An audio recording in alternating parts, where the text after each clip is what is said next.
대화에 서툰 게 아니라 감정에 서툰 겁니다.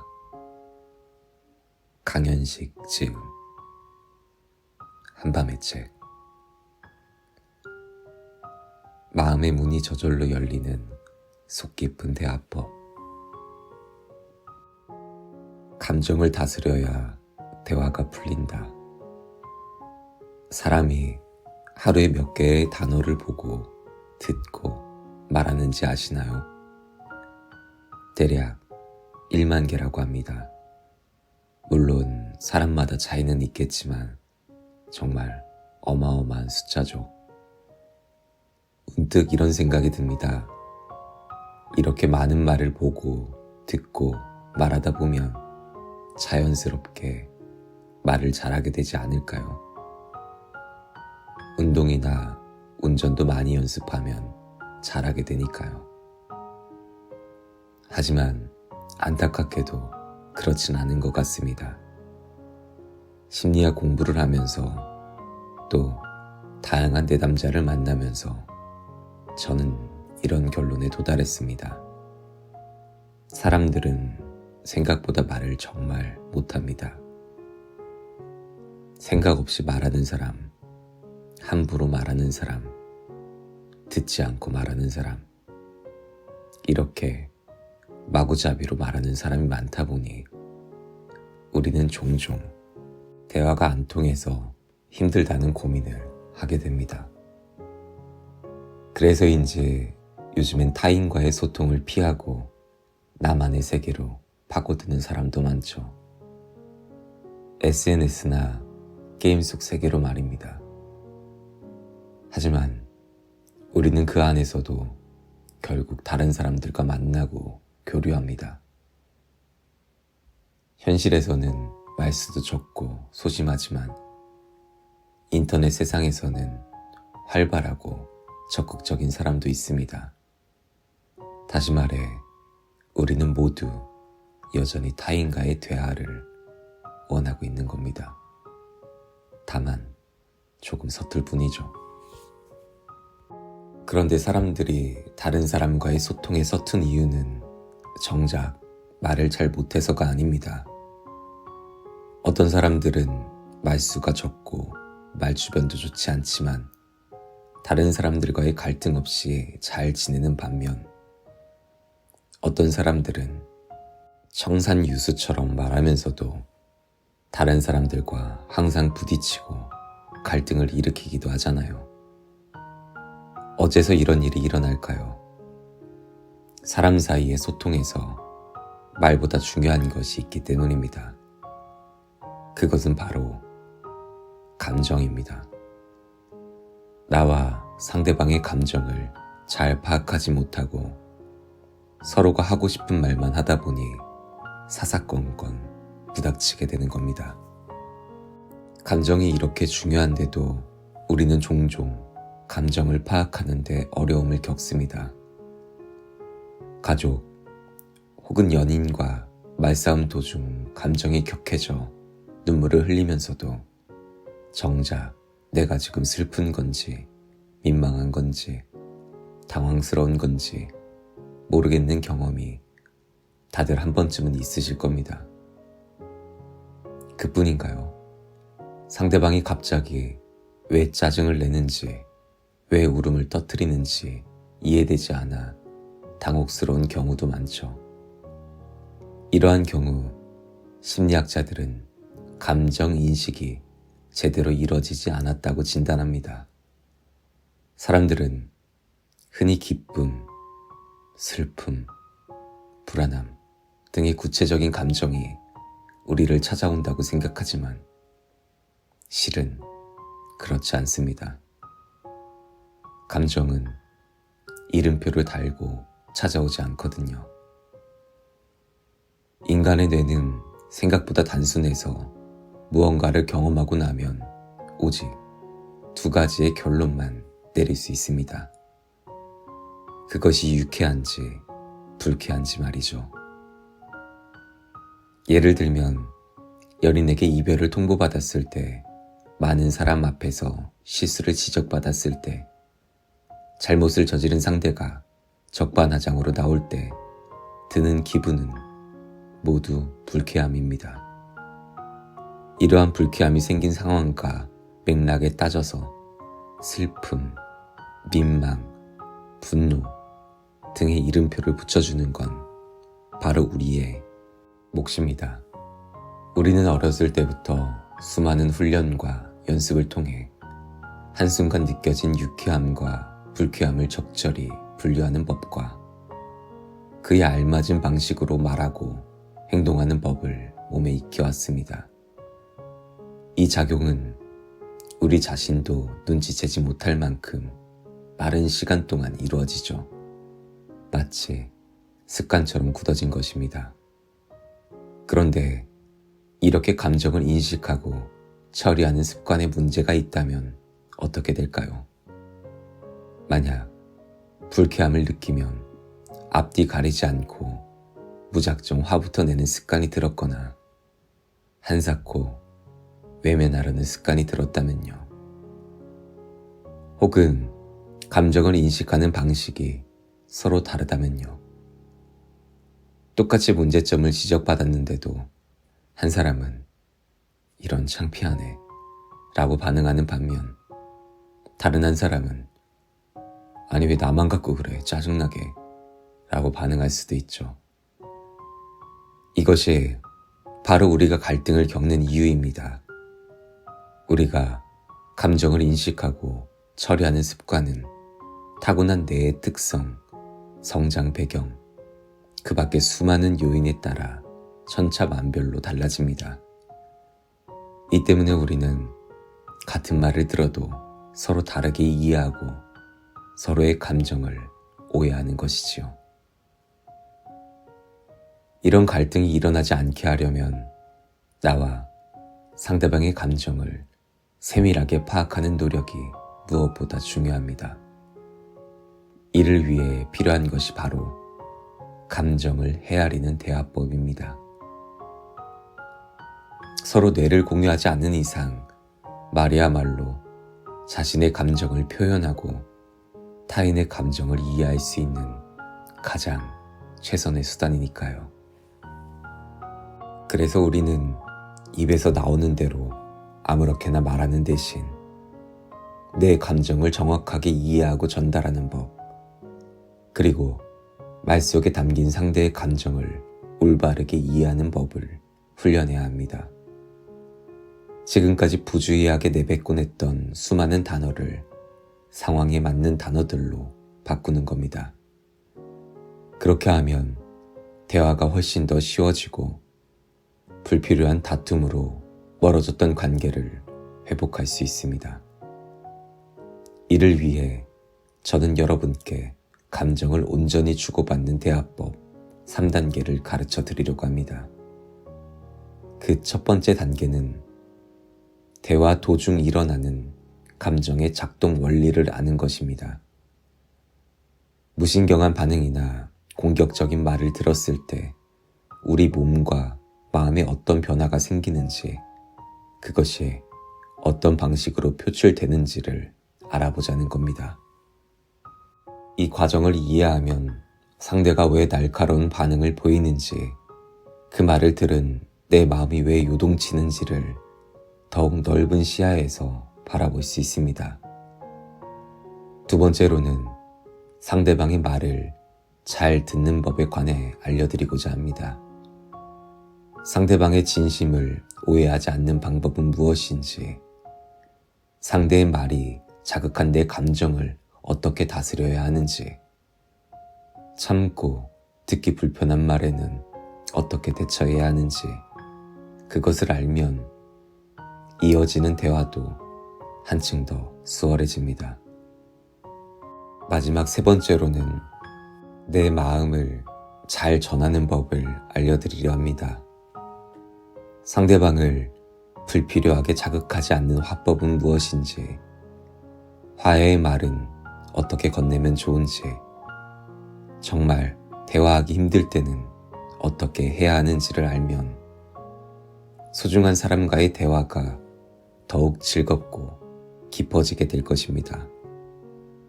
이 책에서 제가 소개해드리는 대화법은 제가 상담 현장에서 직접 내담자들과 대화하고 소통하고 부딪히면서 알아내고 깨달은 것들입니다.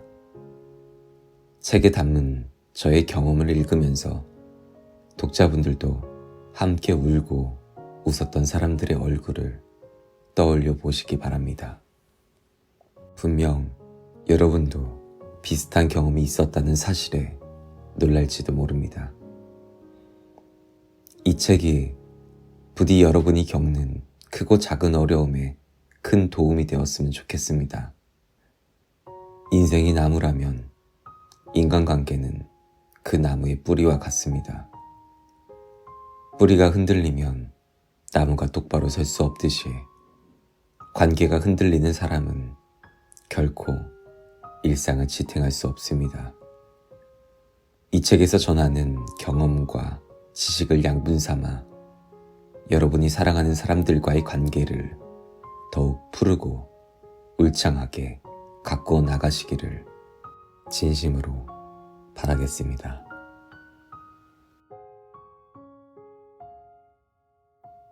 오해는 인간의 본능에서 비롯된다. 사람의 본질은 관계이고 관계의 본질은 대화입니다. 그러니 사람에게 대화는 굉장히 중요한 일입니다. 그런데 대화는 왜 이리 어려울까요? 관계 문제로 상담을 받으러 오시는 분들은 모두 저에게 이런 하소연을 합니다. 남편과 말이 잘 안 통해요. 아이가 당체 말을 듣질 않아요. 친구랑 대화하다가 크게 싸웠어요. 직장에서 말 때문에 상처를 받았어요. 여기서 우리는 관계의 문제가 실은 언어의 문제임을 알 수 있습니다. 별것 아닌 것 같아 보여도 언어란 사실 굉장히 놀라운 능력입니다. 지구에 존재하는 각종 동식물들도 나름의 의사소통 방식이 있습니다. 그러나 사람의 언어에 비할 바는 아니죠. 사람이 만물의 영장이 된 것도 뛰어난 언어 덕분입니다. 인간은 언어를 통해 관찰한 대상과 현상을 정확하게 묘사하여 말과 글로 표현할 수 있고, 이러한 지식이 세대를 거쳐서 전달되죠. 이처럼 언어는 객관적 사실을 담아낼 때 특히 효과적입니다. 표현하는 사람과 받아들이는 사람 사이에서 오해의 소지를 최소한으로 줄일 수 있죠. 그러나 대화를 통해 마음을 나누려고 하면 언어는 갑자기 무기력해집니다. 주관적인 느낌이나 감정을 담아내는 데에는 언어가 효과적이지 않기 때문입니다. 서로가 살아온 배경이 다르고 똑같은 표현을 다르게 사용하는 경우가 많은 까닭입니다. 이 때문에 대화를 할수록 오해가 점점 쌓이는 경우가 생깁니다. 이러한 오해를 풀 기회를 놓친 채 계속 관계를 맺으면 갈등이 일어나게 됩니다. 당신과 결혼한 걸 후회해. 이혼하고 싶어. 어떻게 나한테 이럴 수 있어? 얼른 사과해. 너 같은 애가 앞으로 커서 뭐가 되겠니? 이게 어디서 말대꾸를 해? 갈등 상황에서 뱉어내는 날설 말 때문에 갈등은 해결되기는커녕 심해집니다. 겉으로 보기에만 대화일 뿐 사실은 일방적인 독백만이 난무하죠. 이러다 감정이 더 고조되면 폭력까지 오갈 수 있습니다. 갈등을 한자로 쓰면 칡과 등나무라는 의미죠. 칡과 등나무는 독립적으로 자라지 못하고 다른 식물의 줄기나 지지대, 벽에 얽혀 자라는 덩굴성 식물입니다. 그런데 이 중 칡은 물체를 시계 반대 방향으로, 등나무는 시계 방향으로 휘감으며 자라는 특성이 있습니다. 이 둘이 만나면 어떻게 될까요? 서로 얽히면서 뒤엉키게 됩니다. 이대로는 아무리 길게 뻗어가도 가지런하게 화합할 수가 없습니다. 칡이 오른쪽으로 휘감으니 그것을 타고 등나무가 왼쪽으로 휘감습니다. 등나무가 왼쪽으로 감아 올라가니 칡이 오른쪽으로 감아 올라갑니다. 서로가 서로에게 원인이 되기도 하고 결과가 되기도 하는 모양새죠.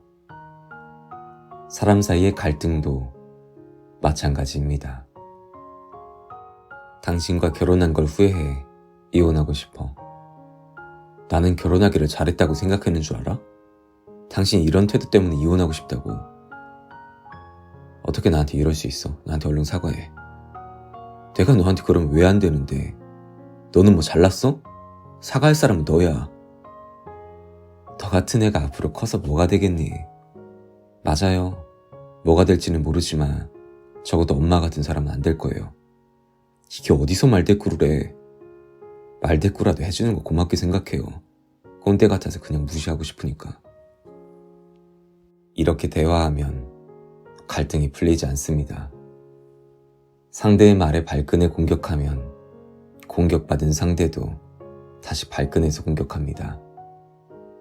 이처럼 날선 말은 싸움의 결과이자 다시 다음 싸움의 원인이 됩니다. 갈등 상황의 대화가 이런 식으로 흘러가는 이유는 우리의 뇌 때문입니다. 평소 사람들은 대체로 이성적이고 합리적으로 말하고 행동합니다. 어린 시절부터 논리적으로 생각하고 합리적으로 행동하라고 교육받았기 때문이죠. 우리의 뇌는 규칙과 질서를 지키며 상대를 배려해야 한다는 사실을 기억하고 있습니다. 물론 감정이 격해지지 않았을 때의 이야기지만요. 감정이 격해지는 순간 뇌는 그 감정에 압도되어 버립니다. 우리 뇌는 이성적 판단과 고차원적 사고를 담당하는 부분인 대뇌피질과 감정을 느끼는 부분인 편도체로 구분할 수 있습니다. 일반적인 경우 대뇌피질이 편도체의 활동을 해석하고 통제하면서 주도권을 잡습니다. 하지만 감정이 일정 수준으로 치솟으면 대뇌피질은 그 기능을 잃고 맙니다. 특히 누군가로부터 물리적, 심리적 공격을 당해서 분노나 공포를 느끼면 우리의 뇌는 격렬한 감정에 휩싸여 편도체의 지배를 받게 되는 것이지요. 이는 사실 아주 오래전 원시시대 때부터 인류에게 이어져 내려온 뇌의 작동 과정입니다. 자연재해나 맹수의 공격을 받아 생명의 위협을 느꼈을 때 살아남기 위해 채택한 방법이었죠. 편도체의 지배를 받은 원시인들은 크게 세 가지 방식으로 대처했습니다.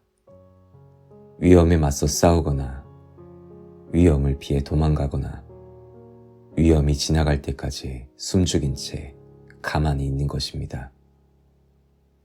현대인의 뇌도 여기서 크게 달라지지 않았습니다. 그래서 우리는 상대로부터 공격을 받았을 때 대개 맞서 싸우려고 합니다. 똑같이 소리를 지르거나 욕을 하면서요. 그러면 상대도 똑같이 편도체의 영향을 받아 맞받아칠 것이고 갈등은 더 커지겠죠. 다른 한편으로는 우리는 자리를 박차고 나가거나 대꾸도 없이 꾹 참기도 합니다. 사실 격한 스트레스 때문에 도망치거나 얼어붙는 반응을 보이는 것이지만 이는 상대방으로 하여금 무시당하는 기분을 느끼게 할 수도 있습니다. 결국 상대는 더 화가 나겠죠. 이렇게 되면 갈등은 끝이 나지 않습니다. 오히려 대화를 이어갈수록 더 꼬이게 되죠. 칡과 등나무처럼요. 이러한 뇌의 특성을 잘 이해하지 못한다면 대화는 물론이고 관계마저 포기하고 싶어지게 될 것입니다.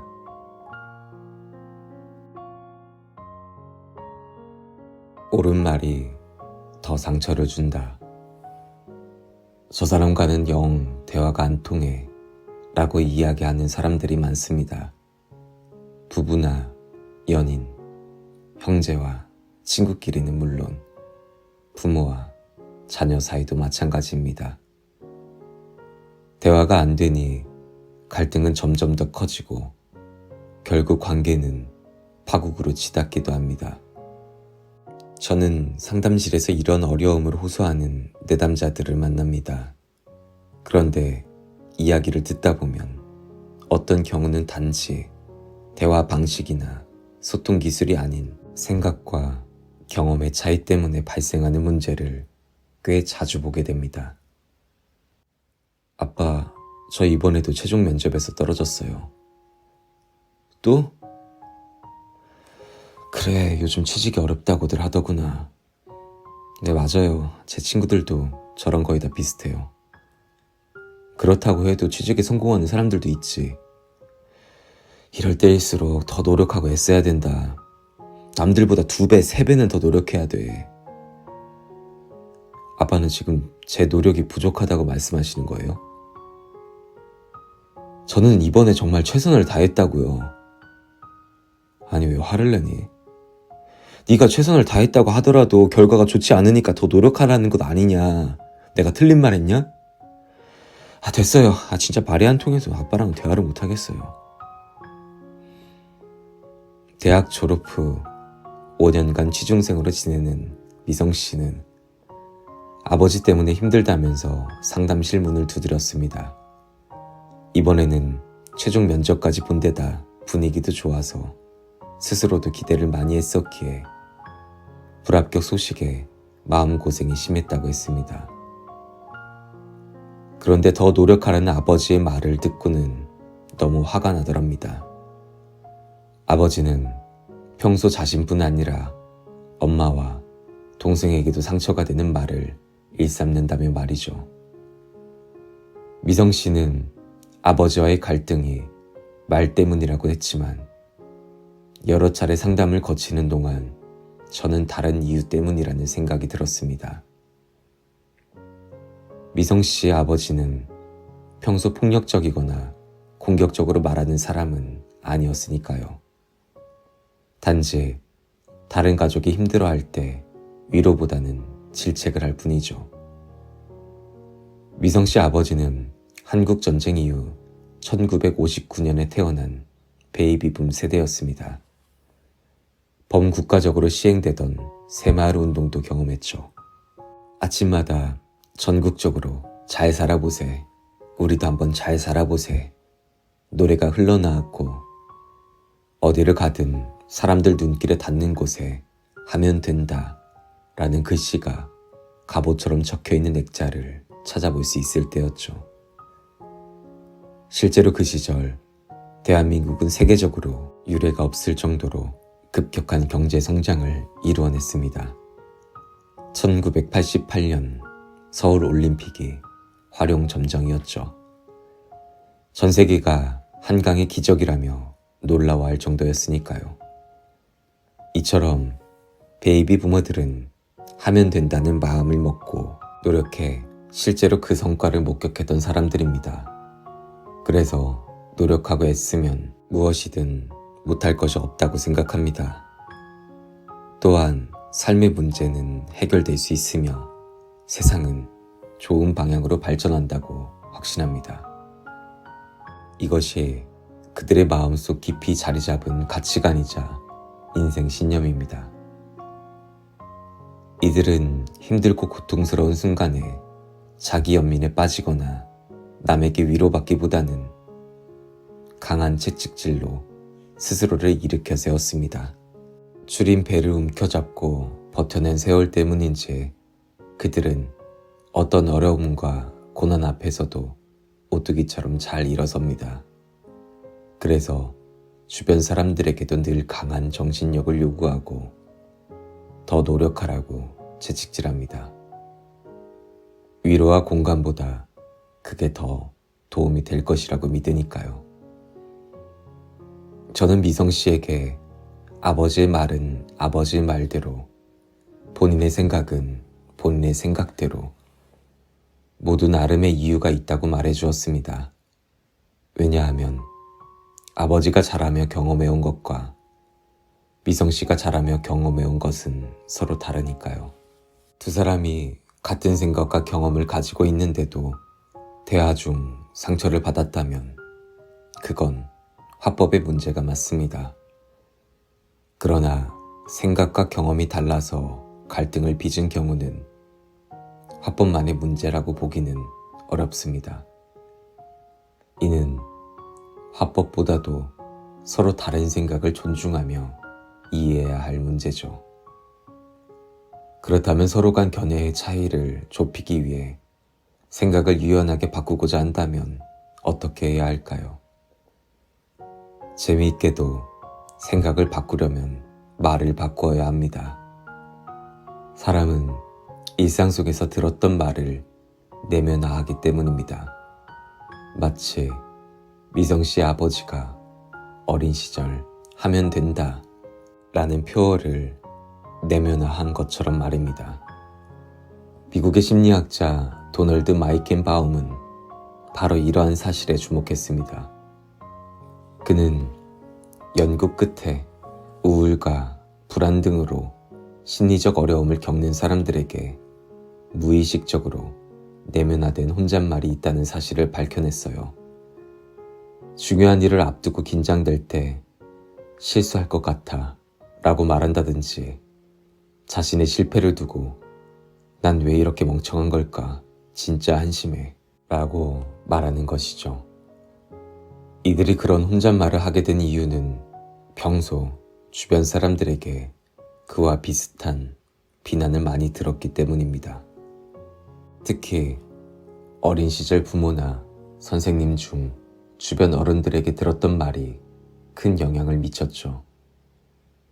부정적인 말이 부정적인 생각을 만들고 부정적인 생각이 부정적인 말을 만드는 순환 관계가 자리 잡은 것입니다. 이러한 악순환을 끊기 위해서 마이켄바움은 자신의 혼잣말을 바꿔볼 것을 권합니다. 실패한 자신이 한심하게 여겨지더라도 그래도 최선을 다했잖아. 결과와 상관없이 칭찬받을 만해. 라고 말해보라는 것이죠. 이렇게 일부러라도 말을 바꾸다 보면 놀랍게도 조금씩 생각이 바뀌기 시작한다고 그는 말합니다. 이처럼 말과 생각은 서로 영향을 주고받으며 자라납니다. 이러한 사실을 인용하면 상대방이 어떤 생각을 하고 있는지 이해해 볼 수 있습니다. 나와 생각이 달라 사사건건 부딪히는 상대방이 무슨 말을 하는지 유심히 관찰해 보세요. 그의 말이 곧 그가 겪어온 경험과 생각을 말해주니까요. 그 사람의 말을 들여다보면 그 사람의 경험이 보이고, 그 사람의 경험을 헤아리다 보면 그 사람이 왜 그렇게 말하는지가 보입니다. 그러다 보면 자연스레 그 사람의 생각도 이해하게 됩니다.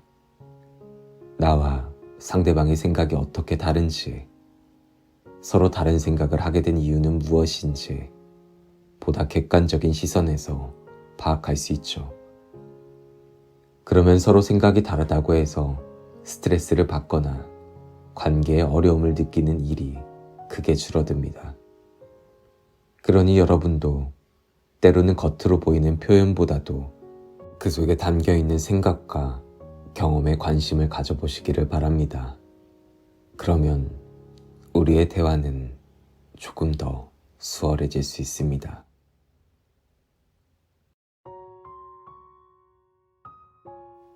내용에만 집중하면 진심을 놓친다. 마음을 정확하게 전하지 못한다고 해서 대화를 포기할 수는 없습니다. 대화를 포기한다는 것은 곧 관계를 포기하는 것이고, 나아가 인간의 본질을 포기하는 것이나 마찬가지니까요. 힘들고 어렵더라도 제대로 대화하는 법을 배우는 것만이 우리에게 허락된 유일한 선택지입니다. 그리고 그 첫걸음은 제대로 듣기부터 시작합니다. 상대의 말을 제대로 들으려면 어떻게 해야 할까요? 말을 이루고 있는 표현 그 자체보다 말 속에 담긴 마음을 들어야 합니다. 오해하지는 마세요. 이 법칙은 정서적이고 감정적인 교류를 주고받는 관계에만 적용하셔야 합니다. 강의나 수업, 회사에서의 업무 지시처럼 객관적인 사실을 전달하는 상황에서는 말을 표현 그대로 이해해야 하죠. 그러나 가족과 연인, 친구 등 서로에 대한 감정이 얽혀있는 상대와 대화하다가 뭔가 이상하다 싶을 때는 말보다 마음을 들어야 합니다. 제가 초등학교 3학년 때 일입니다. 여느 때와 같이 안방에서 어머니, 누나와 함께 TV를 보고 있었죠. 어머니는 시계를 보시더니 저에게 돈을 주시면서 식사 준비를 하게 근처 가게에서 두부 한 모를 사오라고 하셨습니다. 저는 어머니가 주시는 돈을 들고 가게로 가서 두부를 샀습니다. 어머니에게 받은 지폐 한 장을 내밀었더니 주인 아주머니는 잔돈을 한 움큼 거슬러 주셨습니다. 집에 돌아온 저는 방에 계신 어머니를 향해 이렇게 말했죠. 엄마, 두부 사왔는데 어떻게 해요? 부엌에 두고 들어와. 저는 두부를 부엌에 두고 방으로 들어가면서 어머니가 거스름돈을 달라고 하면 드리기 위해 한 손에 잔돈을 꼭 쥐고 있었습니다. 그런데 방에 들어가니 어머니는 아무 말 없이 계속 TV만 보시더라고요. 저는 이때 어머니에게 거스름돈을 드려야 했지만 순간 한 줄기 욕심이 고개를 들었습니다. 그래서 저도 모르게 슬쩍 자리에 앉았어요. 그때가 겨울이었던지라 방에는 담요가 깔려 있었는데 저는 거스름돈을 쥔 손을 말없이 담요 속에 넣었죠. 가슴이 얼마나 콩닥거렸는지 그러면서 생각했죠. 어머니는 어머 내 정신 좀 봐, 시간이 이렇게 됐네 라면서 밥을 하러 나가실 거야. 식사를 준비하고 또 먹고 치우느라 정신이 없으시겠지. 그럼 거스름돈에 대해선 까맣게 잊어버리실지도 몰라. 혹시 나중에 아들 아까 심부름하고 남은 거스름돈 엄마 줬니? 라고 물어보시면 아까 TV 보실 때 드렸어요 라고 대답해야지. 그러면 어머니도 그런 줄 알고 넘어가실 거야. 초등학생 수준에서 만들어낼 수 있는 최고의 시나리오라 자부하면서 저는 담요 안에 감춘 손을 아주 천천히 펴서 거스름돈을 바닥에 내려놓았습니다. 모든 것이 완벽했습니다. 이제 어머니가 시계를 쳐다보신 후 부엌으로 불이 나게 나가시기를 기다렸죠. 담요 안에 거스름돈을 비밀 창고에 옮겨 놓으려고 말입니다. 드디어 어머니가 시계를 쳐다보셨습니다. 저는 너무 기뻤죠. 그런데 어머니는 제 예상과 달리 저를 쳐다보면서 말씀하셨어요. 아들, 심부름하고 남은 거스름돈은 엄마 줬니? 제 시나리오상 예상되어 있던 질문이었습니다. 문제는 이 질문을 너무 빨리 받았다는 것이었죠. 하지만 당황한 저는 다른 대답은 생각나지도 않고 제가 짜놓은 시나리오대로 말했습니다. 아까 TV 보실 때 드렸어요. 말도 안 되는 대답을 듣자 어머니는 거짓말을 하면 안 된다면서 제가 앉아있던 담요를 들추셨어요. 그 자리에는 거스름돈이 가지런하게 놓여 있었습니다. 그 모습을 본 어머니는 크게 화를 내기 시작하셨습니다. 평소에도 거짓말과 도둑질은 절대 금지라고 가르치셨거든요. 그런데 아들이 두 가지를 다 어겼으니 어머니는 아주 무섭게 혼을 내셨고 저는 크게 뉘우치며 이제부터 정말 말을 잘 듣겠다고 잘못을 빌었습니다. 그 순간 어머니는 제게 이렇게 말씀하셨습니다. 내가 아들을 키운 게 아니라 도둑놈을 키웠네. 너 이런 식으로 할 거면 집 나가! 저는 어린 마음에 이 말이라도 들어야겠다 싶었어요. 그래서 신발을 신으면서 어머니에게 말씀드렸죠. 네, 안녕히 계세요. 이제 집을 나가야 한다고 생각하니 너무 무섭고 서러웠지만 제 잘못이 컸기 때문에 스스로 책임을 져야 한다고 생각했어요. 그래서 인사를 하고 집을 나서려고 하자 어머니가 이렇게 소리를 지르면서 저를 또 혼내셨습니다. 이게 어딜 나가란다고 진짜 나가니? 저는 순간 혼란스러웠습니다. 어머니 말을 안 들어서 혼이 났으니 이제라도 어머니 말을 들으려고 결심하였고 어머니 말대로 했는데 더 혼이 났으니까요. 사실 지금은 이때 일을 웃으며 떠올릴 수 있지만 당시에는 무슨 상황인지 이해하지 못했죠. 제가 어릴 때만 하더라도 부모들은 자식을 혼내다가 집을 나가라는 표현을 하곤 했습니다. 그런데 아이들은 부모의 말을 있는 그대로만 듣습니다. 그래서 저는 부모를 대상으로 상담이나 교육을 진행할 때마다 표현을 조심하라고 당부하죠. 하지만 사랑하는 자녀가 속을 썩일 때 정작 이를 지킬 수 있는 부모는 많지 않습니다. 감정에 격양되어 나오는 대로 내뱉는 사람이 많죠. 그중 하나가 집을 나가라는 표현입니다. 이처럼 말은 종종 전하고자 하는 마음과 어긋나곤 합니다. 집을 나가라는 부모들의 말에는 어떤 진심이 숨어 있을까요? 그것은 바로 걱정스러운 마음입니다. 사랑하는 자녀가 잘못된 행동을 뉘우치고 다시는 저지르지 않길 바라니까요. 만약 마음의 전문가가 된 지금의 제가 어머니에게 같은 말을 들었다면 어떨까요? 그 표현이 정말로 집을 나가라는 뜻이 아니라 사랑하는 네가 엄마를 속이려 거짓말을 하다니 속상하고 걱정스러워 라는 마음임을 읽어낼 수 있겠죠. 그러면 저는 신발을 신으면서 작별 인사를 하는 대신 이렇게 말했을 겁니다. 엄마, 죄송해요. 다시는 거짓말하지 않을게요. 사람들은 감정이 격해지면 마음을 있는 그대로 표현하지 못합니다.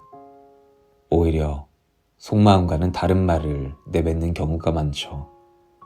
그래서 겉으로 보이는 표현에 집중하면 오히려 관계에 악영향을 미치는 경우가 많습니다. 따라서 소중한 사람과 관계를 잘 이어가고자 한다면 말이 아니라 그 말 속에 담긴 마음을 헤아려야 합니다. 벼랑간 튀어나오는 심한 말이나 짜증 뒤에는 두려움, 아픔, 우울함처럼 여린 감정이 숨어 있습니다. 이 마음을 잘 포착한다면 사소한 다툼이 큰 싸움으로 이어지는 일은 없을 것입니다.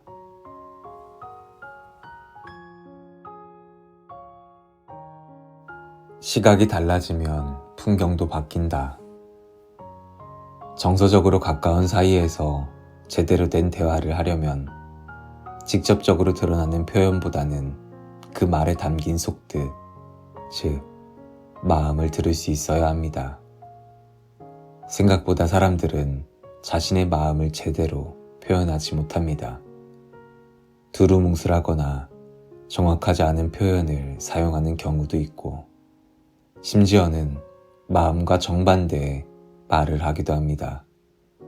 이때 속마음이 아니라 드러난 표현에 집중하다 보면 대화는 점점 더 이상해지고 관계는 깨지기 마련입니다. 만약 이 세상 모든 사람이 자신의 마음을 오해 없이 정확하게 전달할 수 있으면 얼마나 좋을까요? 이렇게 된다면 상대의 말을 오해하는 일 없이 편하게 소통할 수 있겠죠. 하지만 이것은 실현 불가능한 소망입니다. 결국 대화와 관계를 포기할 수 없다면 제멋대로 오가는 말 속에서 상대의 진짜 마음을 정확히 들을 수 있는 귀를 가져야 합니다. 너랑 사귀는 게 얼마나 힘든지 알아? 라는 말에 반사적으로 야, 너만 힘든 줄 알아? 나도 힘들어. 라고 대꾸했다가 갑자기 헤어지게 되었던 애인을 1년 후에 찾아갔습니다. 제 딴에는 상당히 용기를 낸 일이었죠. 다행히 애인은 제 마음을 받아주었고 결국 결혼하게 되었습니다. 결혼 전에 정말 많이 싸우고 갈등했기 때문에 결혼하면 덜 싸울 줄 알았습니다. 착각이었습니다. 결혼과 연애는 다른 영역이더라고요. 연애는 무료한 일상을 벗어나 사랑하는 상대를 만나러 가는 일이지만 결혼은 상대를 나의 일상으로 받아들이는 일입니다. 연애할 때는 서로 즐겁고 좋은 모습만 골라서 보여줄 수 있으나 결혼을 하게 되면 서로의 짜증나고 화나는 모습을 계속 보아야 합니다. 연애가 놀이라면 결혼은 업무인 셈이죠. 특히 아이들을 낳아 기르게 되면 더욱 그렇습니다. 저희 부부도 그랬습니다. 결혼한 다음에 첫째를 낳았고 3년 후에 둘째를 낳았습니다. 둘 다 아들이었죠.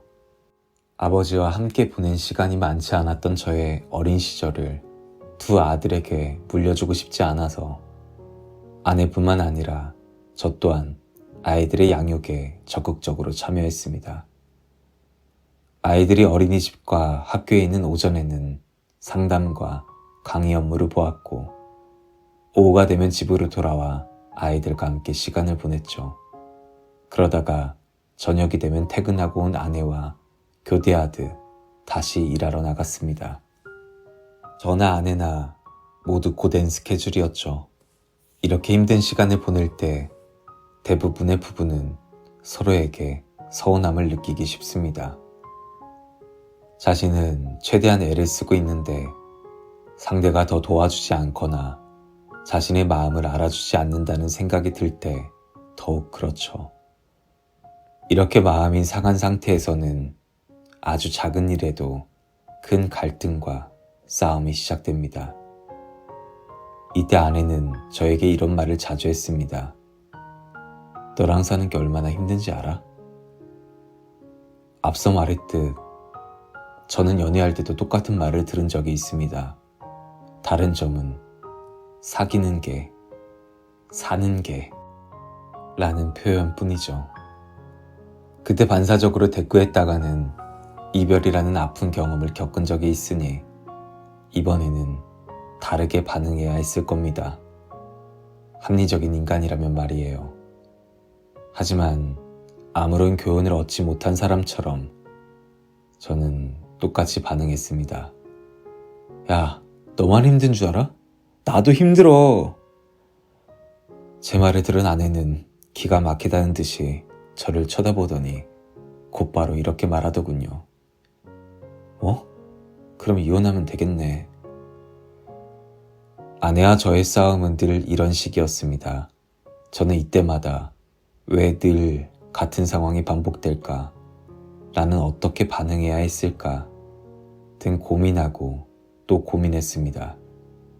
하지만 좀처럼 답이 나오지 않았습니다. 힘들다는 아내의 말에 야속함이 느껴졌습니다. 왜냐하면 저도 너무 힘들었거든요. 요즘이야 아빠들이 자녀 양육에 많이 참여하지만 제가 두 아들을 키울 때만 해도 그렇지 않았습니다.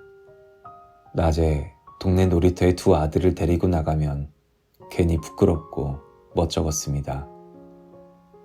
아이들을 놀이터에서 놀게 하고 335 모여서 수다를 떠는 부모들은 아빠들이 아닌 엄마들 뿐이었으니까요. 제가 낮에 아이들과 함께 놀고 있으면 동네 사람들은 저를 힐끗 쳐다보곤 지나갔습니다. 직장을 잃고 집에서 쉬면서 어쩔 수 없이 아이들을 돌보는 무능력한 아빠 아니냐는 눈빛이었죠. 집이라고 편하지는 않았습니다. 아이들과 쉴 새 없이 놀아주기 바빴고 또 아내를 편하게 해주겠다고 요리를 제외한 모든 집안일을 저 혼자 감당하다시피 했으니까요. 이런 상황에서 저는 군말하지 않았죠. 이런 상황에서 아내가 힘들다고 말하니 저도 나름대로 억울한 노릇이었습니다. 불행 중 다행일까요? 집에서는 부부 갈등을 해결하지 못해 괴로운 남편이었던 저도 제 일터인 상담센터에서는 비교적 좋은 평가를 받았습니다. 하지만 이 괴리감이 저를 더욱 힘들게 만들기도 했죠. 타인의 갈등은 해결책이 잘 보이는데 왜 나의 부부 갈등엔 해결책이 보이지 않는지 고민에 고민을 거듭했습니다. 그러던 어느 날 집단 상담에서 갈등을 해결하던 중에 제가 이런 말을 반복하고 있다는 사실을 깨달았습니다. 본인의 입장을 내려놓고 상대 입장에서 생각해 보세요. 순간 아차 싶었습니다. 내담자들에게는 입이 마르고 닳도록 강조하는 해결책을 정작 제가 놓치고 있었으니까요. 제가 부부 갈등을 잘 해결하지 못하는 이유가 바로 이것 때문이라는 생각이 들었죠. 저를 찾아온 내담자들이 그렇듯 저 역시 제 입장에만 매몰되어 있었던 것입니다. 거기까지 생각이 미치자 저는 내담자들에게 권하는 것처럼 제 입장을 내려놓고 아내의 입장을 생각해 보았습니다. 아내는 아침에 일어나자마자 두 아들과 저를 위해서 아침 식사를 준비하고 화장을 한 뒤 불이 나게 직장으로 갔죠. 그리고 온종일 일을 했습니다. 저녁에 집에 돌아오면 남편은 기다렸다는 듯 일하러 나가버리고 두 아이들의 숙제와 준비물은 또 자신의 몫이 되죠. 그 밖에도 아내는 저녁 식사를 준비하고 아이들을 씻기고 책을 읽어주며 재우기까지 해야 했습니다. 이 무렵 저녁 업무를 끝내고 돌아오면 아이들을 재우다가 자신도 잠들어버린 아내의 얼굴을 보는 일이 다반사였습니다. 그러자 자연스레 아내도 너무 힘들었겠다는 생각이 들었습니다. 이렇게 내 입장을 내려놓고 상대 입장에서 생각해보니 아내가 싸울 때마다 저에게 했던 말이 다르게 느껴지기 시작했습니다. 너랑 사는 게 얼마나 힘든지 알아? 라고 말은 하지만 그게 저를 비난하기 위한 말이 아니라 자신의 힘듦을 하소연하는 말일 수도 있겠다는 생각이 들었죠. 머지않아 아내와 또다시 말다툼을 했습니다. 아내는 이번에도 저와 사는 것이 힘들다고 이야기했죠. 예전 같으면 내 입장만 생각하고는 울컥하며 쏘아붙였겠지만 이때는 달랐습니다. 나 너무 힘들어 라는 아내의 마음이 들리더라고요. 그래서 저는 걱정스러운 마음으로 이렇게 대답했습니다. 당신 힘들어? 마음 터놓고 얘기하자. 이 말을 들은 아내가 어떻게 반응했을 것 같나요? 만약 영화나 드라마였다면 이 한마디로 모든 갈등이 해소되어 해피엔딩으로 끝났겠죠. 하지만 현실은 다릅니다. 제가 부드럽고 배려심 깊게 반응했다고 해서 아내의 감정이 눈 녹듯 풀리는 일은 없었습니다. 아내는 여전히 퉁명스러운 목소리로 대답했습니다. 됐어, 너랑 할 얘기 없어. 그러나 그렇게 말하는 아내의 태도는 확실히 누그러져 있었습니다. 제가 그럼 이혼하면 되겠네 라고 답했을 때와는 반응이 천지 차이였죠. 흥분한 감정이 잦아드는데 아직 시간이 조금 필요해 보였지만 대화의 여지가 남아있는 듯 했습니다. 아니나 다를까 제가 현관을 나설 때쯤에는 짤막하게 잘 다녀오라며 배웅도 해주더라고요. 저는 그날 말이 아니라 마음을 듣는 일이 얼마나 중요한지 깨닫게 되었습니다. 내 입장에서만 생각했을 때는 들리지 않는 속마음도 상대방의 입장에서 생각하면 얼마든지 들을 수 있습니다. 갈등을 풀기 위해선 바로 그 마음에 대꾸해야 합니다. 그러면 순간의 감정에 휘둘리지 않고 관계를 지킬 수 있습니다.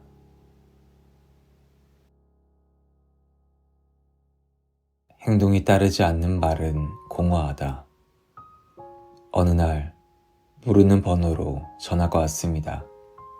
수화기 너머에서 아주 다급한 여자분의 목소리가 들렸죠. 강현식 선생님이시죠? 죄송한데 지금 바로 상담 잡을 수 있을까요? 너무 급한 일이라서요. 괜찮으시면 지금 전화 상담도 좋아요. 보통의 경우라면 상담 신청서를 제출하라고 안내한 후 전화를 끊지만 분위기가 심상치 않아서 바로 제 스케줄을 확인했습니다.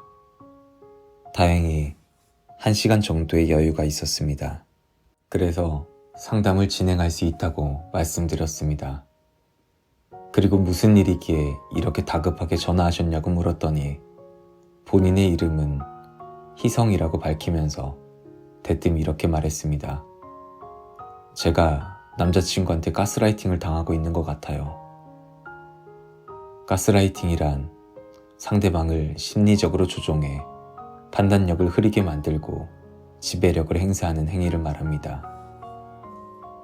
이는 1938년 연극 가스 등에서 유래한 단어인데요. 이 연극에선 부유한 상속녀의 재산을 노리고 결혼한 남자가 결혼 후에는 아내를 외부로부터 격리시키고 교묘하게 아내의 판단력을 흐리게 합니다. 다행히 연극에서는 이 남자의 나쁜 행각이 만천하에 발각되는 해피엔딩으로 끝나게 됩니다. 연극 소재로나 사용될 법한 이런 상황에 이런 이상한 관계를 진지하게 다루기 시작한 것은 미국의 심리학자 로빈 스턴입니다. 그녀는 심리 상담을 통해 사람들을 만나면서 놀랍게도 많은 사람이 가족이나 배우자 혹은 고용주로부터 심리적으로 독립하지 못한 채 이용당하고 있음을 알게 되었습니다. 심지어 피해자들은 가해자의 말이 옳다고 동의까지 했습니다. 판단력을 흐리게 만들면서 자신의 이익을 위해 상대를 조종하는 가스라이팅은 안타깝게도 친밀한 관계에서 많이 발생합니다. 가해자는 처음부터 노골적인 말과 행동 대신 차근차근 단계적으로 접근합니다. 처음에는 잘해주면서 상대의 신임을 얻죠. 그렇게 어느 정도 신뢰 관계를 형성하고 나면 그 다음부터는 애매모호하게 말하거나 행동합니다. 여지를 남기면서 조금씩 더 노골적으로 상대를 이용하죠. 금전적으로나 성적으로 이용하는 경우가 가장 대표적입니다. 만약 상대가 자신의 행동에 대해 의심하거나 이용당하기를 거부하면 이게 다 너를 위한 거다. 나를 사랑한다면 이 정도는 해줘야 하는 거다. 나를 못 믿느냐 등의 말로 판단을 흐리게 합니다. 대기업에 다니는 희성 씨는 지역 소모임에서 남자친구를 만났다고 했습니다. 처음에는 세상에 이런 좋은 사람이 있다니 라고 생각할 정도로 자신에게 잘 대해주어 금세 사랑에 빠졌다고 합니다. 그런데 남자친구가 변리사 시험을 준비하겠다면서 잘 다니던 직장을 그만두었고 그때부터 희성 씨는 모든 데이트 비용을 자신이 부담했다고 합니다. 그런데 어느 날 남자친구가 올해 시험에 꼭 합격할 것이고 시험에 합격하면 결혼도 하게 될 테니 그동안 생활비를 주면 좋겠다고 하더라고요.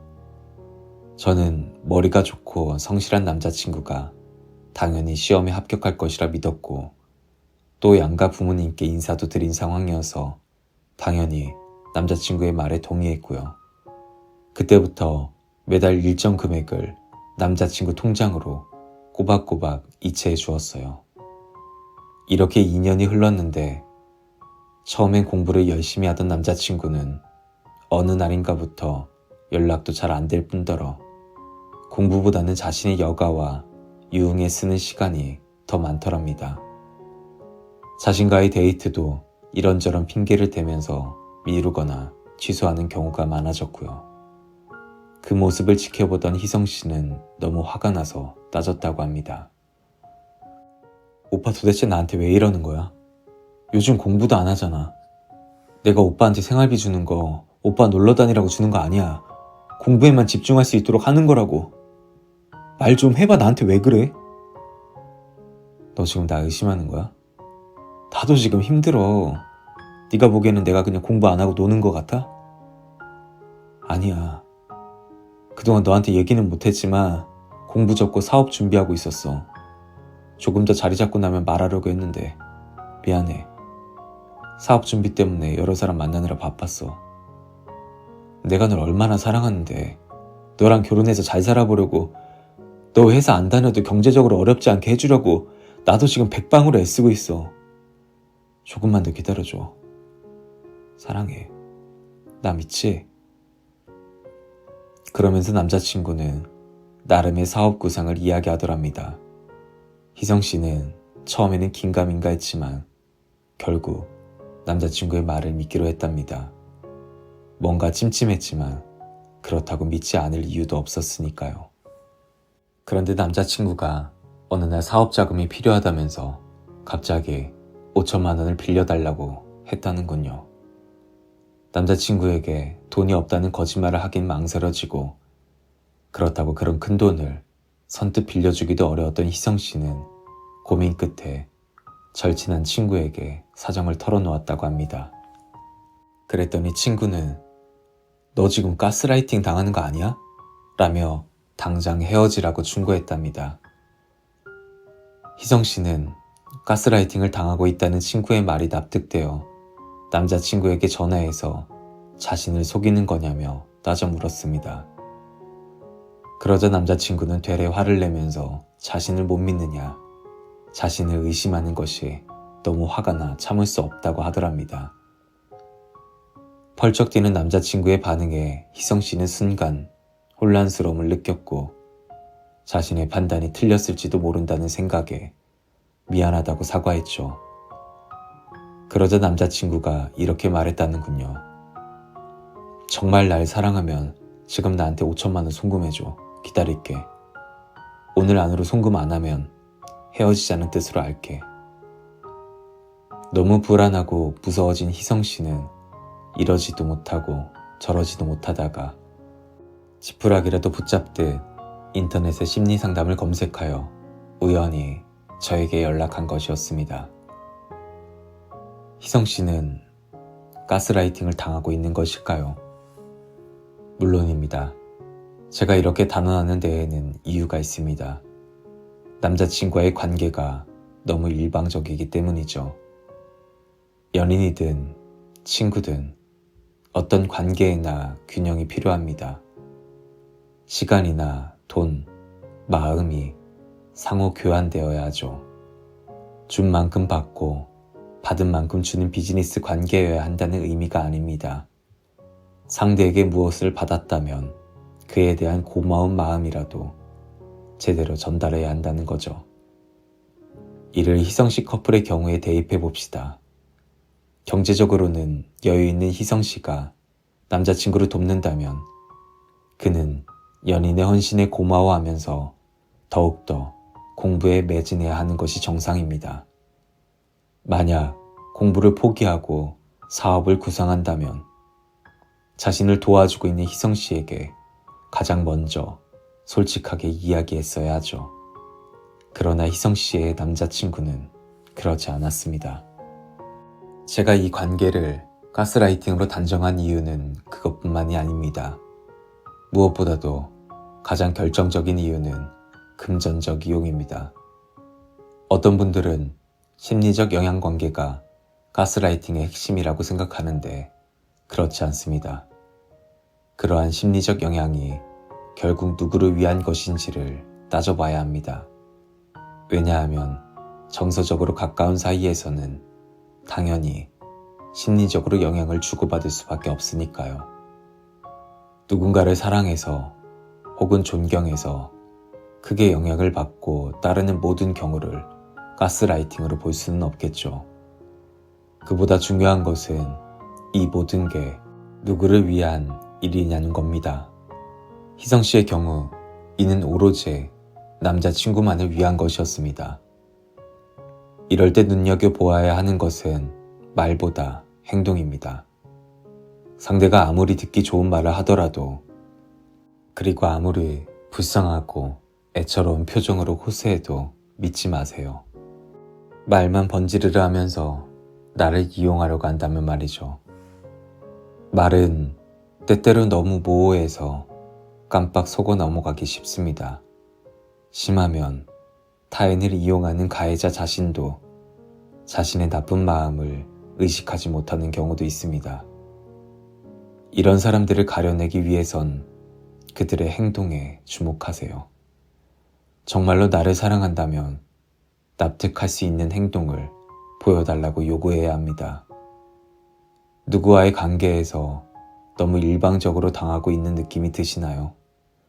금전적으로나 성적으로 혹은 심리적으로 지치고 소진된다고 느끼시나요? 아무리 노력해도 상대를 만족시키기 어렵다고 느끼시나요? 이런 경우는 그간 상대가 했던 행동을 돌이켜보세요. 만약 나만 일방적으로 베푸는 관계가 지속되고 있다면 당장 관계를 끝내셔야 합니다.